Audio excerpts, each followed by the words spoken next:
Hi, and welcome back to our podcast where we talk about review therapy and self-help books. So glad that you're back. I am April. And I'm Dory. Welcome back. What episode is this? That's a good question. Is it So, five? yeah, Four, five? I think it Yeah, might be. Wow. Okay. it doesn't seem So that we're, many. it doesn't. So we're coming along. Soon we're going to We have are. music and other things. Yes, soon. Hopefully, we will get there. But I'm surprised. Yeah, episode five, we made it. I think that's right. So yeah. Yeah, I think that's right. Good. So We'll today get the hang of it. we are yes. Today we are talking about Tuesdays with Morrie by Mitch Albums. So this is Mm, one version of the book. hmm So I know Dory and I talked about in our previous episode how we both really enjoy Mitch Albums in general, and The Five People You Meet in Heaven is on my top five favorite books. So we had to add in Tuesdays with Morrie, just because I think he's just such a great author. So hmm so I Yeah, and had it's read. Oh, good. no, go ahead. No, I was just saying I had read this book in grad school, so that was a very no, actually not even grad school. I read this book in when I was going just for undergrad. One of my professors recommended it. Dr. Hay, shout out to Dr. Hay. I love her so much. She passed away, unfortunately, but she was an amazing social work professor. But so she had recommended that we read this book, and I did, and I find it so interesting that it just hit me so different this time around. So you had read it hmm twice too, right?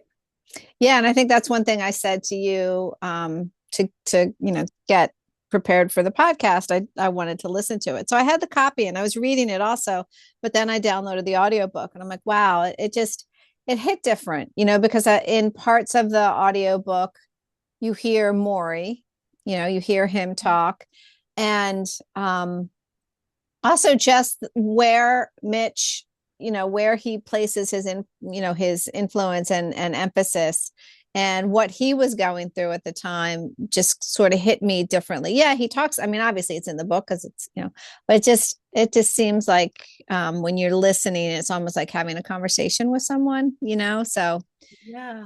it was really good. And I think I took a lot more out of it this, or maybe different. Maybe it's because of where I am in my life. I'm older and the world is different. And, after losing important people, it really, yeah, it landed differently this time. And I think we talked about that a little bit, like how books depend on when you read them.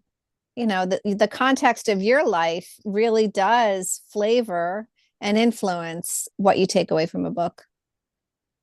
So true. Yeah, so true. And also great reading it versus listening to it because it's a whole new perspective. And I'm sure being able yet to hear, even like Maurie's voice too, like gosh. Yeah. Yeah. And at the end of the book, after the audiobook version, I don't know if this was the only one, but the one that I had downloaded was like the 25th anniversary or something of the book. And it had, after the end of the book, it had a chapter added, and that was all Morrie's conversation, which is covered in one of the chapters. I can't remember which one. I think it was the chapter um, where he talks about Ted Turner, like not wanting on his tombstone that he didn't buy a network or whatever. I think it's that, excerpts from that chapter. And it was just really, it was almost like, um, it was comforting, and it was like a hug almost, like from Morrie, just like talking about life and what's important and what's not. So it was very nice. Yeah, and I looked at pictures of Maury after I read the book too, and I think he just has just such a look to him that he just seems like just a really sweet, kind person. So Mm-hmm. the way kind of I pictured him in my mind was very similar to what he actually really looks like. So Me too. yeah, Yeah, yeah, yeah. And I think that's a tribute to the author, right? So he described him yes, very well. yes, yeah, Mm-hmm. yeah. He Yeah, did a great and job. yeah, he really did, and made it so authentic. So yeah, and from what he shared, like he had a bit of an attitude about himself, right? So he was a little grandiose for a period of time. And that was one of the things I think he took away from his final class with Morrie, which was this book. Yeah. Yeah. And I love that idea of the final class, or just, continuing to learn from a professor. So. Mm-hmm.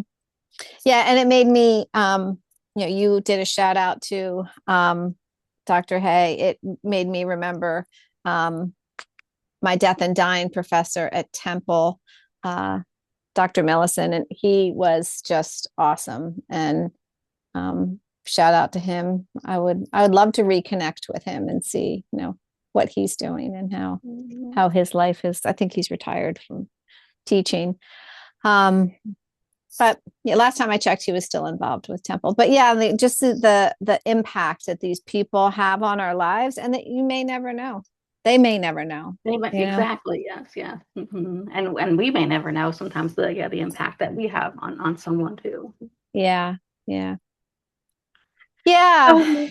We were talking a little bit earlier just about that this book has so many similar themes to the other books that we have decided to read and talk about, which is interesting because we definitely did not plan it that way. So it's kind of unfolding in that way. So I think one of the biggest themes and that Morrie was talking so much about is these life lessons of having a sense of purpose.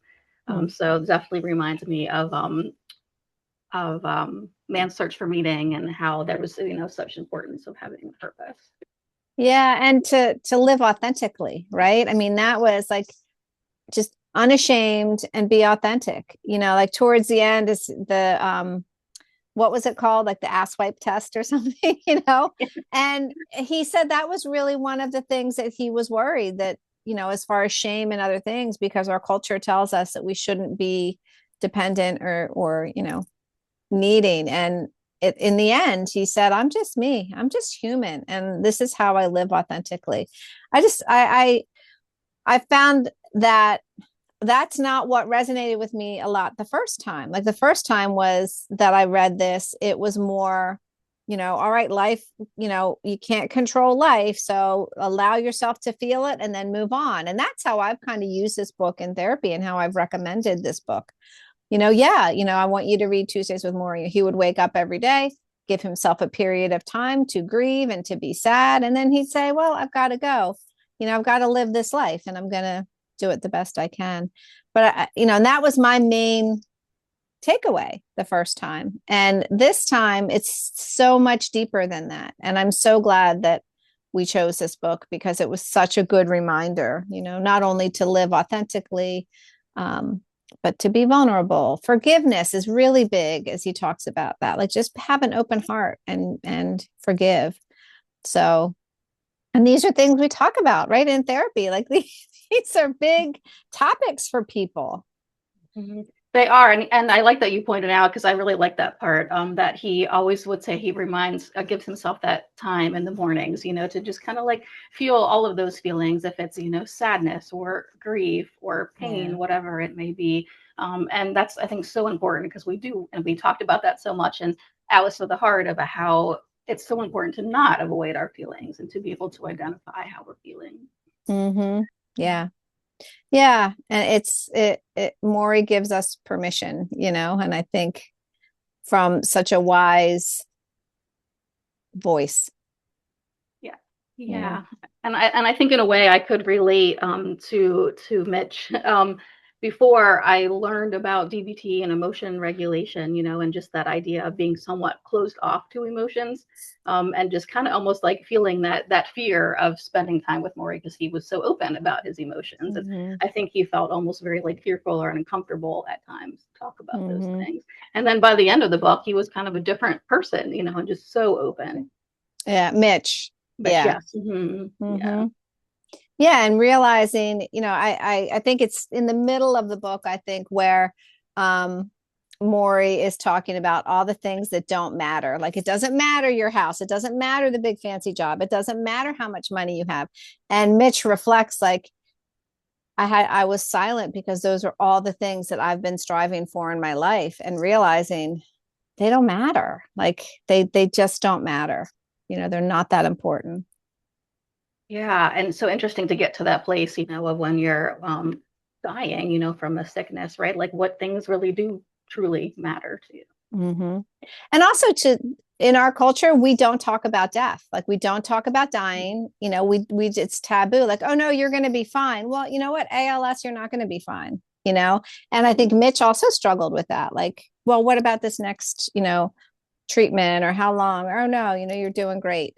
So, yeah, to make it okay to talk about the process. And I think that is huge. And since reading this the first time even and taking that death and dying class with Marty Millison, but um, I've allowed myself to have that conversation with people who are very ill.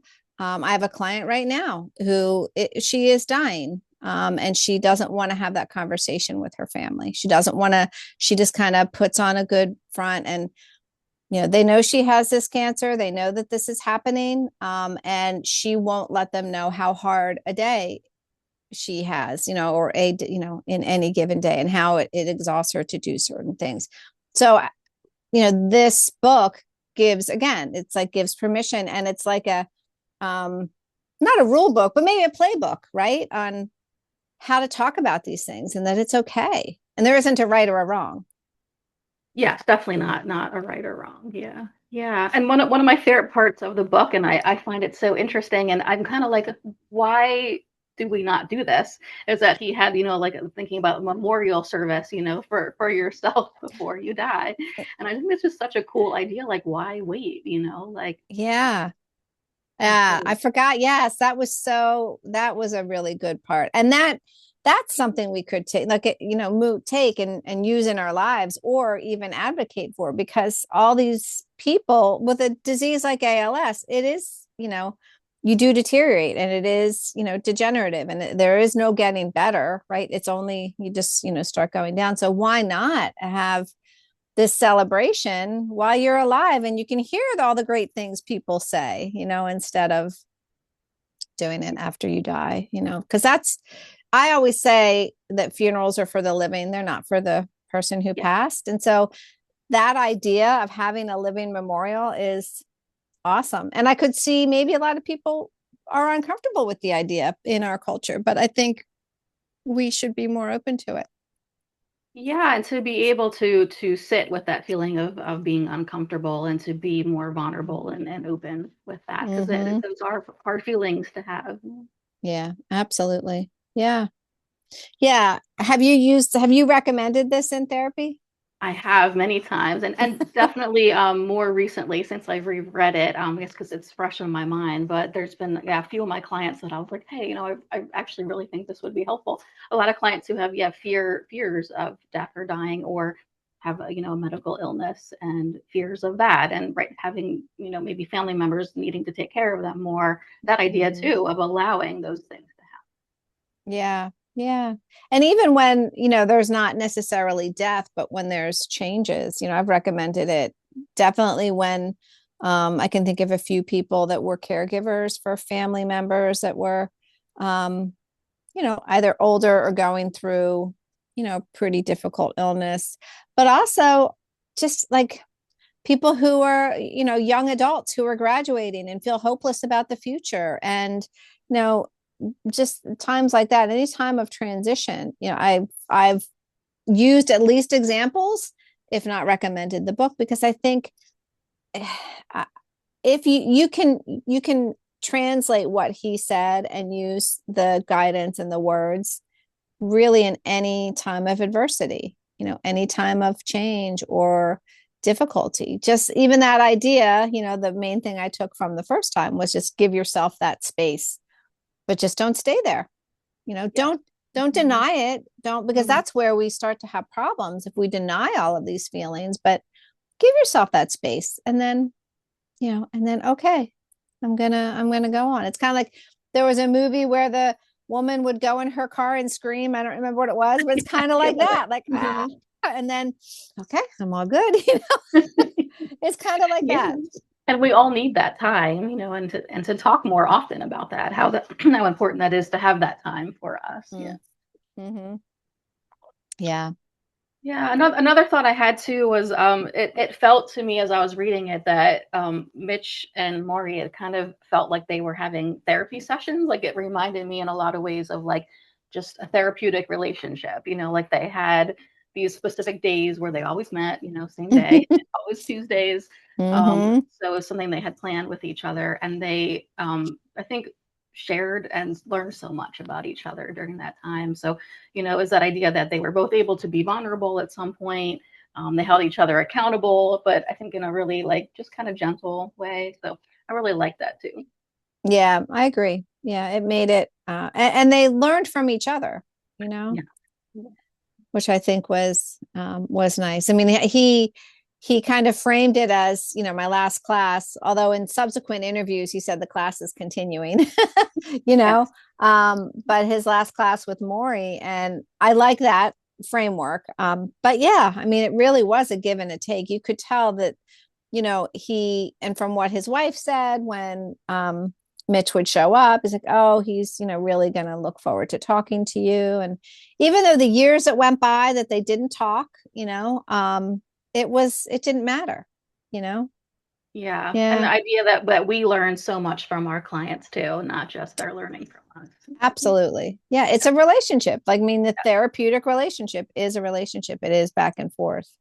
And I think that's really important, like an important concept to, when recommending this. I think that's something like this is about relationship. And so our clients can feel more empowered when we say that, like, I know what I know, but you are the expert on you. And we're going to, learn from each other on how best to navigate, this path. So I think that's so important to have that. And I think this book is a really good example. Not that Mitch was a therapist, because, he wasn't, but the relationship, mimics that. Yeah. Or Morrie was a therapist, or either one at any given time. you know? Right. Yeah. Because there was such a back and forth and exchange and learning from each other. Yeah. Yeah.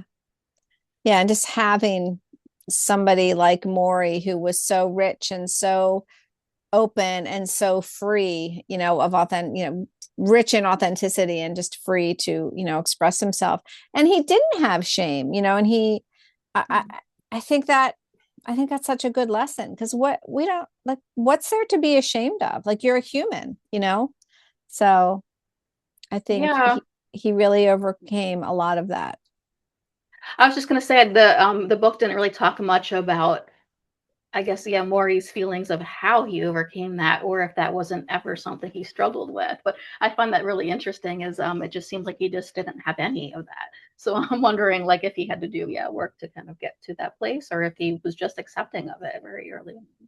Well, remember that part in the book where, the ass wipe test, or that, I mean, that was one. I think he had to Mm-hmm. come to terms with that, because he did have shame. He said, it scares me when I'm going to be that dependent. But then Yeah. once that happened, he was like, it's okay. Like, I don't need to have shame. So I do think, I think he struggled. And I think what did he call it?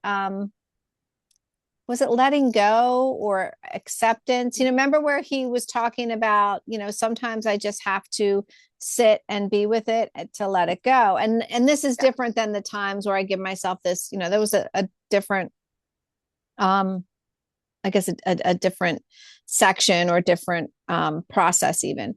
So Mhm. I think he called it, I think he was saying letting go, right? yeah, I think he was calling it letting go.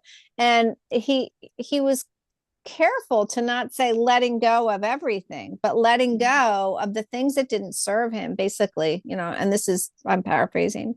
But to, like, the pressures that our culture puts on us, or these standards, like, why, um, and Morrie was really confused about that for a period, for at least that chapter in the book, and he's like, well, what does that mean? Like, does that mean you're just giving up?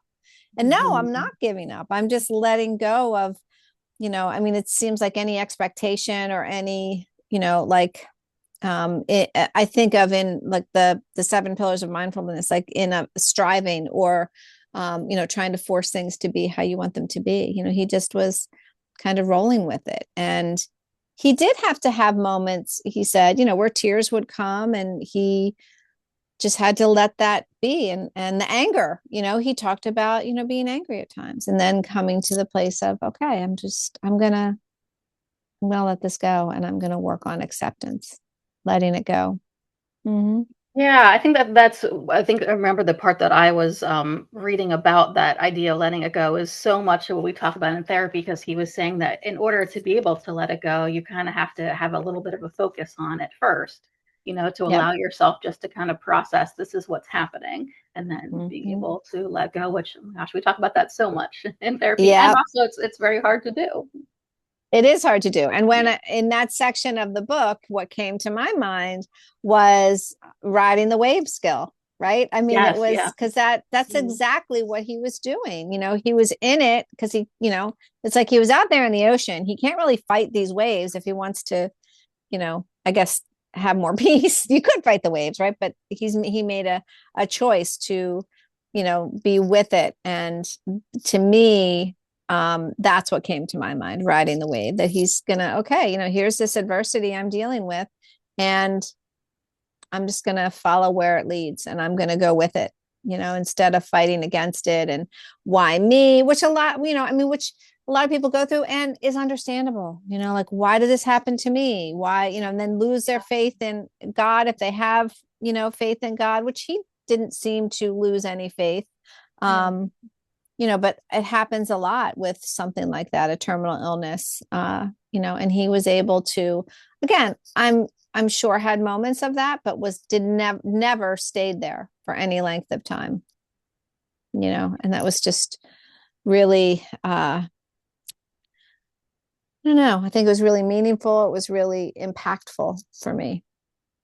Yeah, it was. And I know you mentioned culture too. And there was a whole chapter just on culture and how I think Mm-hmm. there's such a focus in culture to be productive, to make money, all of those things. And Mm-hmm. he just really talked about how no, what's really important is relationships and connection and purpose. And that's just so Mm-hmm. different from I think at least our culture, Yeah. to recognize that. Yeah, death ends a life, not a relationship, right? And Yes, that yes, that's one of was, my favorite quotes. Yeah, mm-hmm, yeah. that was like, oh yeah, again, like stuff just hit me different this time. And I mean, part of it was probably because I was reading and listening, but I also think it's, phase of life, where I am versus where I was, you know. Yeah, I was probably in my 20s when I first read this. Yeah, me too, me Yeah. too. Yeah, yeah. Yeah, and it was a really easy read, so I think that's also why I would Super recommend it to easy. anyone. Yeah, really easy, and I honestly I couldn't put it down. I think I only took me like 2 days to read almost Mm-hmm. all of it. But then when I got to, so the 14th Tuesday is called We Say Goodbye, and I was like, no, I can't. I couldn't Mm, bring myself to read just the last chapter. And my yeah, book also has that 25th anniversary chapter at the end too. But that last chapter before that, I was like, nope, not going to do it, because obviously I yeah, knew what was going to happen. So that took me a little time to get to. But yeah, yeah.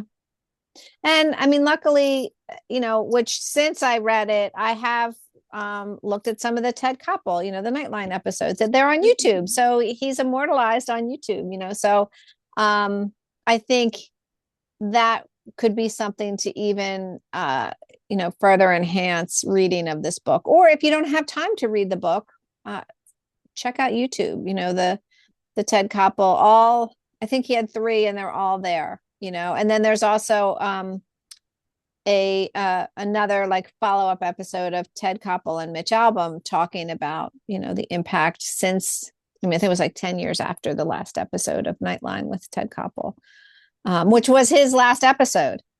So Ted Koppel's last episode, he ended it with the final interview with Morrie, which I thought was pretty, it's a good way to go out. it is, absolutely. I didn't know that. Yeah. I'll have Yeah. to check that out. I saw some clips, but yeah, I mean, right. If you don't really enjoy reading, I think definitely listen to it, Mm-hmm. or at least yeah, checking out those episodes. Mm-hmm. Yeah, I wrote down some of the quotes that I liked. One was one that I just said. um, talking about how we talked about relationships and what he found, to open your heart more, to love more. The most important thing in the world is to learn to give out love and to let it come in. And I think that goes to what you were saying, about emotions and kind of being sort of closed off. But he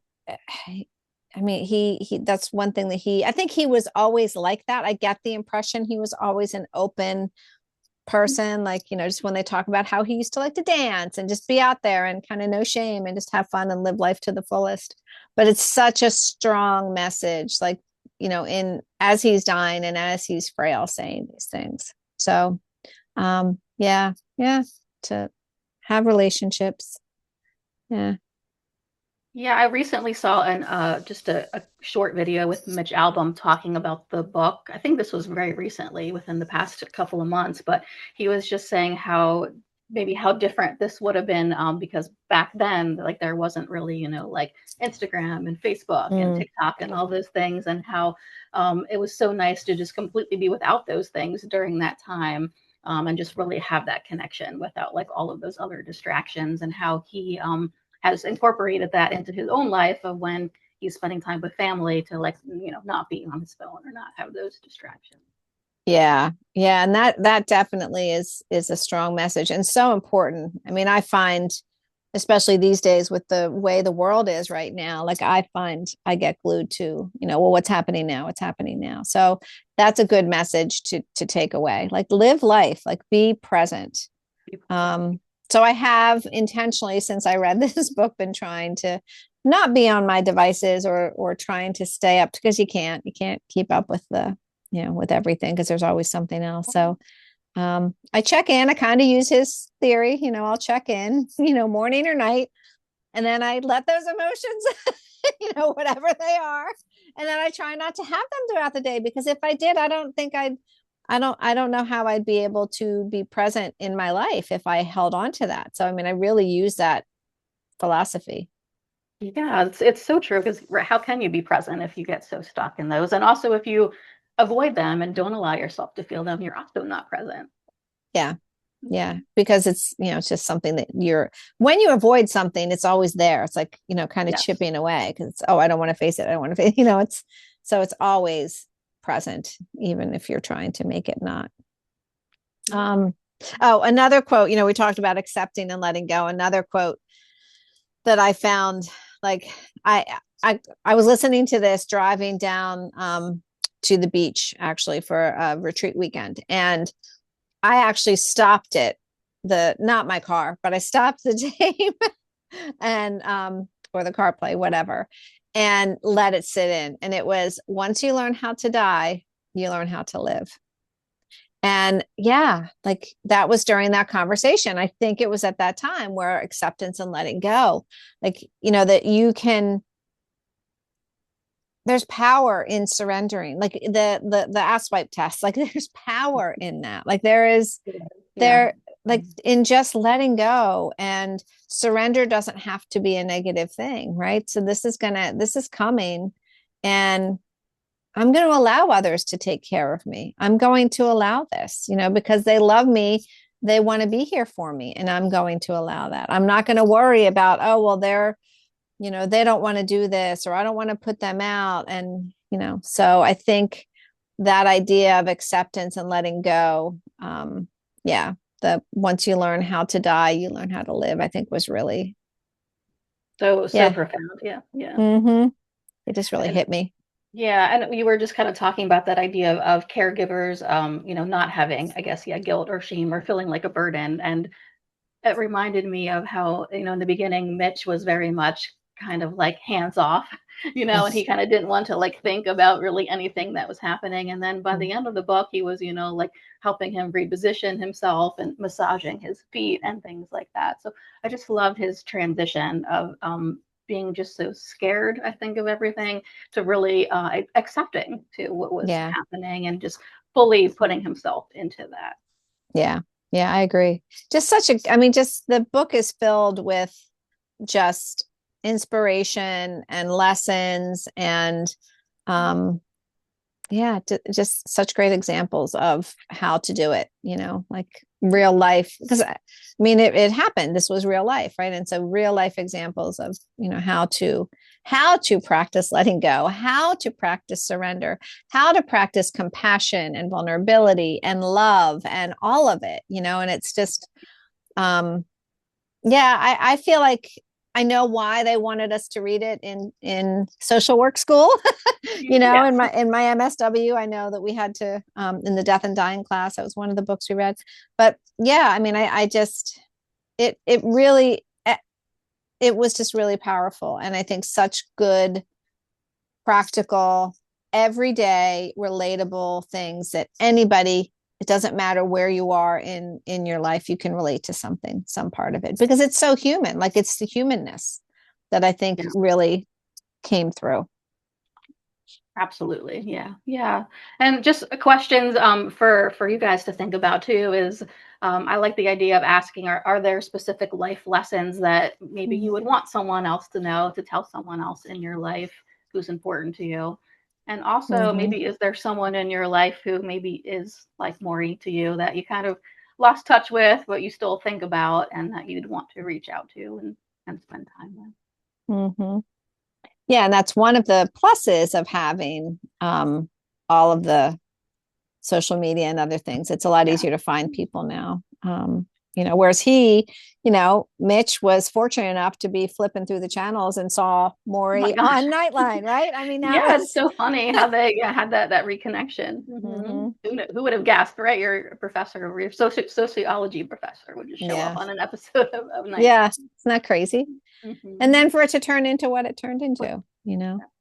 But it was more subtle because I think, Mitch wanted the book to specifically be more about Morrie, but his evolution was really, you could still, it was pretty profound too, what, like we've already talked about, but just from going from this kind of egotistical sports writer Yeah. to, that I've got all the things and I'm a hot shot, to somebody with more, um, humility and able to be more open, and have more compassion. So I feel like, um the way he talked about it, it really changed the way he was in his own life, with his own family and with people in his life. So, Yeah, we didn't even get to talk about his relationship with his brother and oh, Mitch's right. relationship with his brother Mm-hmm. and his relationship with his wife too. I think all of his relationships just Yeah. improved. Yeah. And with strangers like that. I saw an interview. Actually, it was, I think, the Ted Koppel interview, maybe. So, just, Ted Koppel said, how has a book changed your life? And he's like, well, I guess I didn't really think about it. But when people come up to me and say, I read your book um, when my mother was dying, or my mother read it when she was dying, or, you just gave me such, hope or comfort, or what, he said it happens all the time. And specifically with Two Days with More, because he has written other books.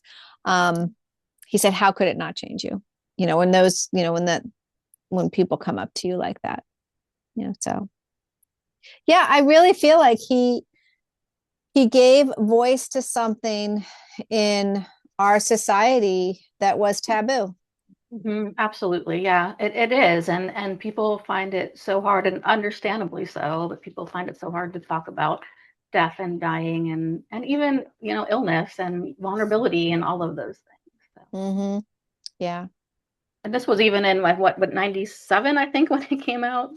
Oh, yeah. Yeah, it's Yeah, pretty so old, but it did yeah, not lose any of its, no, I mean, it is still totally relevant. This could yeah, this could have happened last week, right? So, I mean, ALS is still here. There is no known cure. It's still the same process, right? I mean, it's, and other illnesses, obviously, but this book could have been written at any time.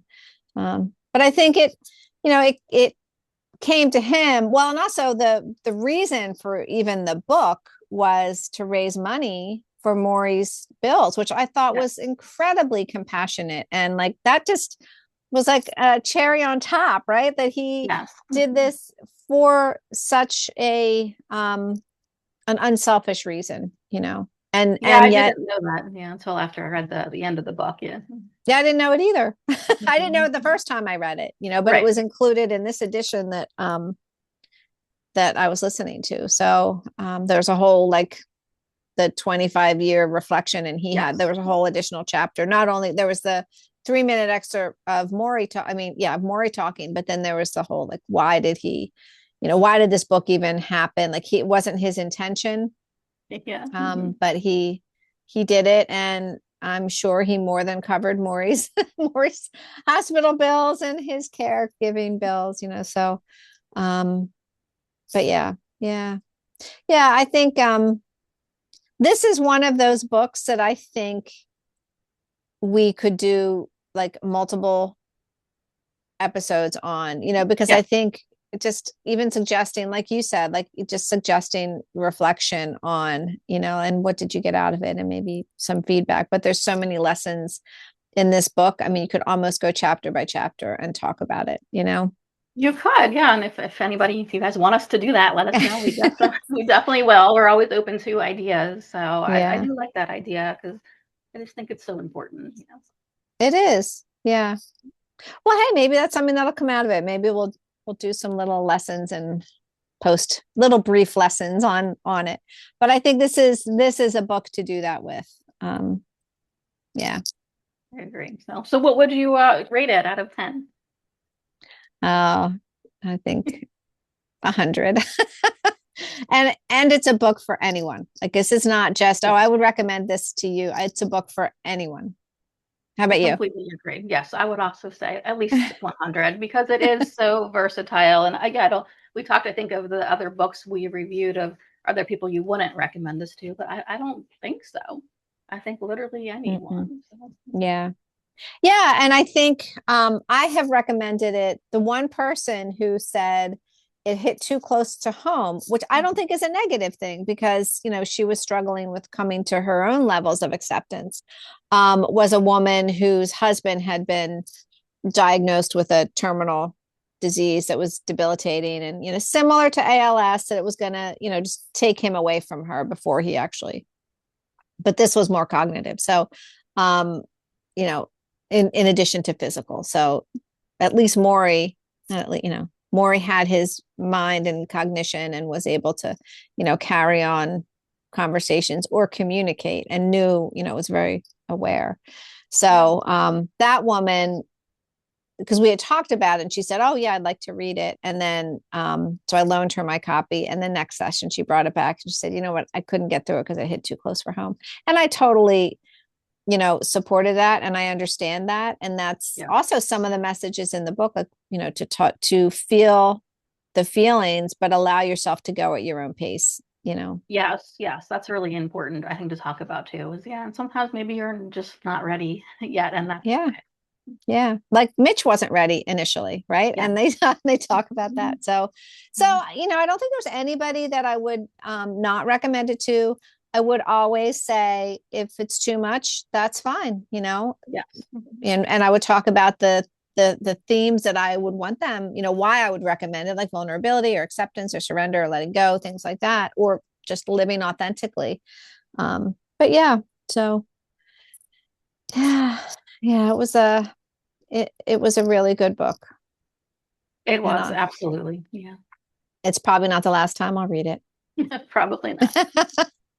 or listen, now that Yeah. I own the audiobook. And yeah, so Mhm. yeah, I mean, I think it's hard to top that right now. But I do, as we discussed, I do think it's interesting how these books kind of just led to one another, It other is. than Yeah. bad therapy, not so much. But Oh, right. I always forget about that one. I try to block it out. our first one that was like, oh my gosh. Mhm. Um, but yeah, Man's Search for Meaning and Brene Brown, Atlas of the Heart. And then this, I mean, it's just like, it's almost like this was like, yeah, see these two books that you already talked about. This is like that in practice. And this is a real life example. So Yeah. yeah, yeah, I think it was really very powerful. And hopefully other people who read it because of this or on their own, you know, get Mhm. the same Yeah. things out of it.